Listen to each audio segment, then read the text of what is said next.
Hello again. Do you ever get frustrated by change? I mean, some of us love change, but some things just need to stay the same, right? If it isn't broken, don't fix it. My name is Ian Currey and this is Thinking Out Loud. Come on, let me tell you what I think.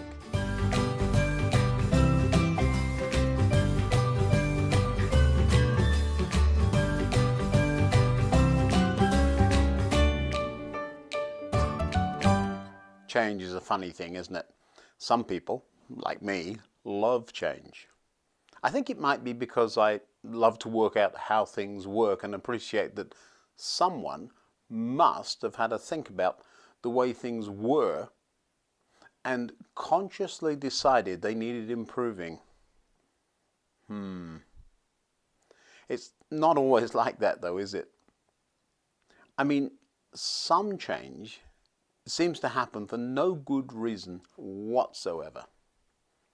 For example, when I go into the supermarket to grab something quickly on the way home from work, it seems like the layout of the shop has always had an upgrade and changed beyond recognition. It seems like I can never find even basic items, no matter how hard I try to learn where they are. I went into the shop one day to buy Hillary flowers and couldn't find them in the usual place. A very helpful assistant, noticing I was looking lost, asked, "What are you looking for?" And I replied, "Flowers." "Aisle 9 was the cheery response, and I figured out where aisle 9 was, wandered over to the middle of the supermarket to be presented with a choice of plain or self-raising. Seriously though, why do they have to change things? Things were just fine the way they were. I'm not a big fan of most software updates either. Everything's working just fine, then along comes an update and everything changes. You learn that system, and a few weeks later, just when you've spent time getting to know the new way of doing things, it changes back to the old way because of security concerns. Oh, and I love change. Perhaps not change for the sake of change. As a boy, I was fascinated by the London Underground. My dad worked there for a while, and I thought that was just the best thing ever. During the 1960s, a brand new deep tube line was built called the Victoria Line. It was the first new line to have been built in 50 years, and this was cutting edge. The technology that went into the new trains enabled them to run all by themselves without even needing a driver. Wow, clever. Well, 50 more years on, and the trains on that same line still have drivers sitting in the cab looking out of the window as the train zooms into the station. Something doesn't seem quite right with that now, does it? Well, it's complicated. Let's just say that unions and driverless trains don't go together all that well. If you think that's strange, when the wonderful Intercity 125 diesel trains were introduced in 1976, it had to have 2 drivers. This new high-speed train came into service less than 10 years after the last steam trains were on the main line in England. And since steam trains had a driver and a fireman, 2 people, well, you couldn't just have one on their modern replacement. Now, could you? "Certainly not," said the union. "Of course you can," said British Rail. And off we went into a series of strikes and threats of strikes.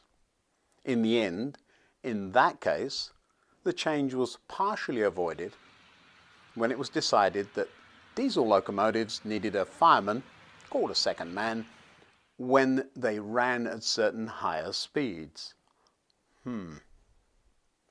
Change seems inevitable, and yet, well, deep down, even those of us who like change, like things the way they are so much more than we admit.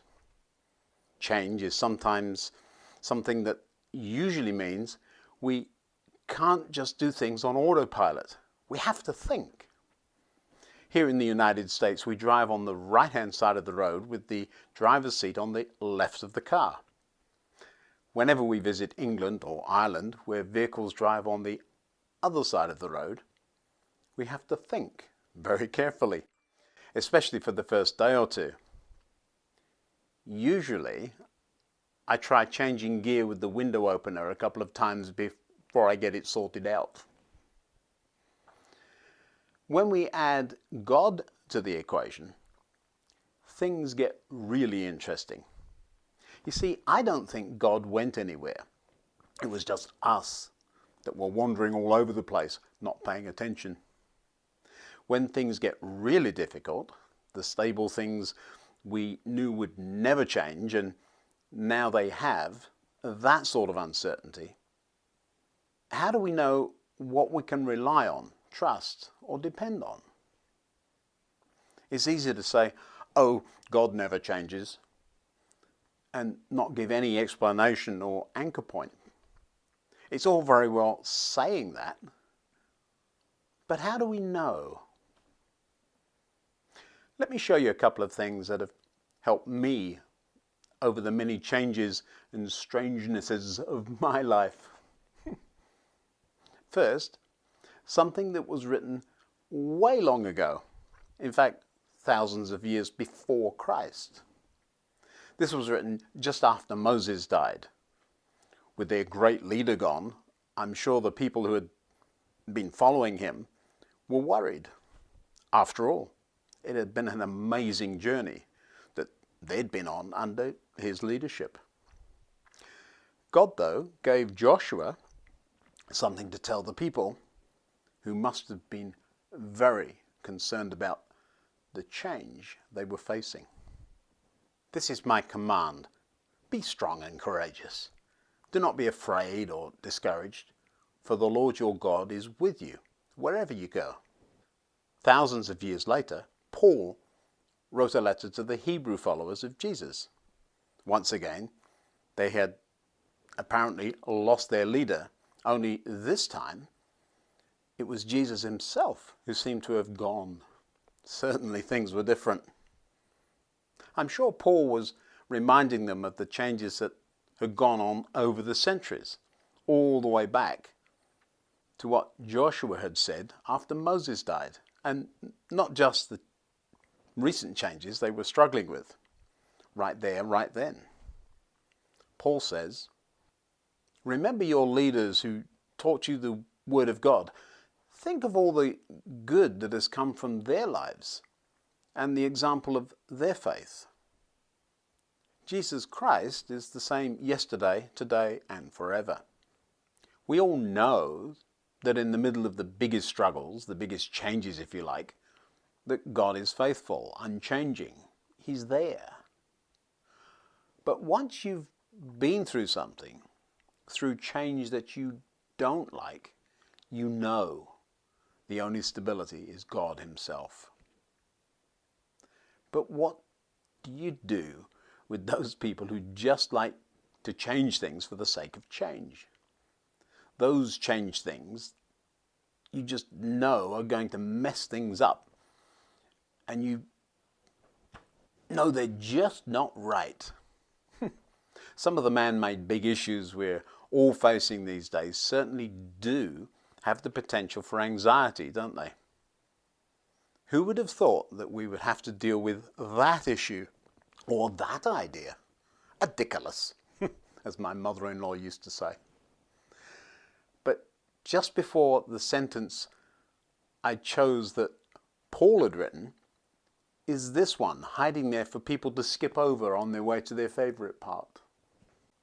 I will never fail you. I will never abandon you. So you can say with confidence, the Lord is my helper, so I will have no fear. What can mere people do to me? The fear of change, it seems to me, is more to do with fear of the unknown, instability and uncertainty than anything. The excitement of that spurs some on, sometimes, but still, stability is something we all crave, isn't it? In my own life, while loving change to an extent, I've only been comfortable with change going on around me because of that stable knowledge that God indeed is always there, safe, sane and stable. Now, if we can get some of those extra train drivers in London to drive trains here in Atlanta, maybe we'd be able to have public transport systems here that work too. Until next time, goodbye.